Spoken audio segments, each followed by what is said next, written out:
BRICS is an acronym for Brazil, Russia, India, China, and South Africa.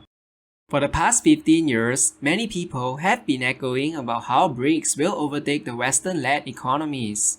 Those who are parroting this narrative are usually people who lack political or economic knowledge, or propaganda bots. As of the making of this video, BRICS has not overtaken the West politically, economically, or culturally. The idea of BRICS only came about when this guy suggested investing in those emerging economies. Despite some media calling BRICS an alliance, and no matter how badly some people wanted it, it is not an alliance. They do meet up once in a while, but that's about it. They do not have a unified economy like the EU, nor a sharing of military intelligence like NATO. Also, if you look at the G7, you'll notice that these countries are pretty much politically aligned. They are all freedom-loving democratic countries. But if you look at BRICS, some are authoritarian while others are democratic. I have made a video previously about China-India relations. You might think that China and India are buddies since they are both part of BRICS and the Shanghai Cooperation Organization. But in reality, India and China almost went to war several times due to their ongoing territorial disputes, which is also a major reason why India joined the Quad to counter China's rise. So while India is partnering with the United States against China, India is still kinda buddy with Russia because their military relies on Russian weapon systems. Brazil is similar to India. Brazil is politically aligned with the United States and designated as a major non-NATO ally.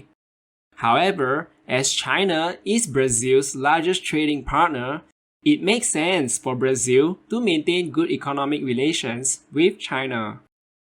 Russia and China are allied against the US and NATO, but this relationship is more for convenience. You see, during the Qing dynasty, the Russian Empire annexed parts of Manchuria from China. The weakness of this relationship can be seen when China abstained and did not vote alongside Russia following its invasion of Ukraine. In fact, none of the other BRIC countries voted alongside Russia. China also provided very limited military assistance to Russia's war. In comparison, NATO countries are supplying Ukraine with heavy weaponry like tanks and fighter jets. Despite Russia being the largest country in the world, its economy before the war is much smaller than China's, making China the de facto leader of BRICS. And following Russia's invasion of Ukraine, Russia has become the most sanctioned country in the world. So its economy is basically halfway down the drain along with its military. China's GDP looked great on paper because authoritarian countries never lie about anything. I have made a video outlining some of the problems faced by China. However, in said video, I forgot to include the decline of China's property sector, which is about 30% of China's GDP. Then there's China's intellectual property theft, which even fellow BRIC countries are not too pleased about. Many business people are like, if I can sell my car to every Chinese person, I'll be rich, without considering what if China starts making their own copies. China's Belt and Road Initiative sounds great and all, until you realize many of these developing countries are borderline failed states, riddled with corruption and struggling to repay their debt to China.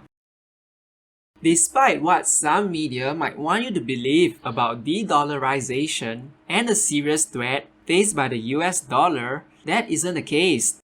The Chinese yuan only accounts for 2% of the global currency reserves, way behind the US dollar at 58%. The US dollar is also the predominant currency used in international trade, except in Europe. I mean, people have been saying the same thing about the US dollar since 1975. In 2004, 2007, 2011, and 2018. Anyway, for the Chinese yuan to actually challenge the US dollar, China would need to restructure its entire economy, and maybe even its political system.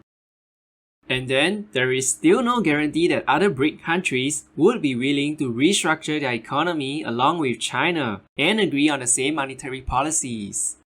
South Africa's GDP is the worst among all BRIC countries and is comparatively worse than other African countries like Nigeria. South Africa is also the latest country to join the club in 2010. Honestly, I'm not even sure why South Africa was invited to join BRICS, other than their nuclear weapons.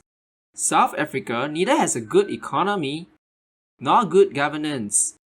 South Africa has one of the highest crime rate in the world along with Brazil, an unemployment rate of 32%, and about half its population lives in poverty. So while people may think that BRICS has overtaken the G7 economically, in terms of GDP per capita, BRICS are nowhere near G7 countries. Also, if any of these BRIC countries pissed off the wealthy countries, like when Russia invaded Ukraine, they can always stop doing business with it, such as when they sanctioned Russia and crippling its economy. BRIC countries are also riddled with corruption, and the more corruption within a country, the more inefficient its economy. To think that BRICS would somehow rival the collective West, whether G7 or NATO, politically, economically, or culturally, like the Warsaw Pact under the USSR, is simply ridiculous. Despite Western countries having their own domestic issues, there are fundamental reasons why certain countries are attracting immigrants, while others are suffering from brain drains.